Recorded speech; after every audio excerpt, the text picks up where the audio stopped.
Matthew 13:50. Kai balusen autus estein kaminon tu puras, eke estai ha klauthmas, kai ha brugmas ton odonton. Remember that Jesus has told the parable of the dragnet, and then he said it will be that way at the end of the age, just as the fishermen separated the good from the bad fish.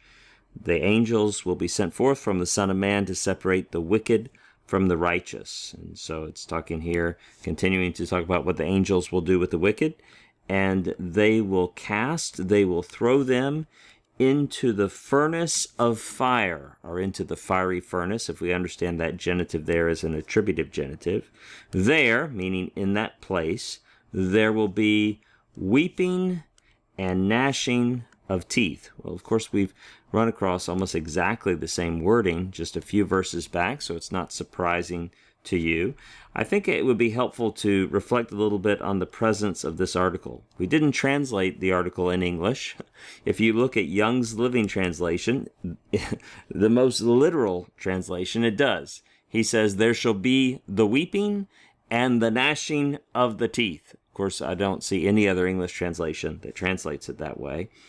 And so what is this article doing here, and how should we understand it?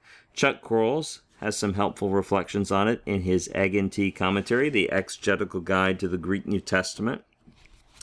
And actually his reflections are back at 8:12, chapter 8, verse 12, because that's one of the first, well, it is the first place where we encounter this exact language in the Gospel of Matthew. In fact, interestingly, the term gnashing there, or grinding, the grinding or gnashing of teeth, that word occurs 7 times in the New Testament, and 6 of those are in the Gospel of Matthew. I just want to read what Chuck Quarles says here.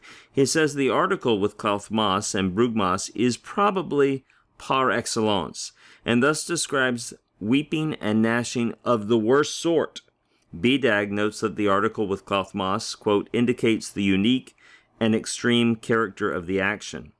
Although the noun brugmas is particularly associated with anger in the Septuagint, it may express pain, horror, severe distress, or despairing remorse. Note bodily expressions of terror in Daniel 5:6 and Nahum 2:10. So you can see that the Egg and Tea on the Gospel of Matthew by Chuck Quarles often provides some very helpful comments on surprising or confusing syntactical issues.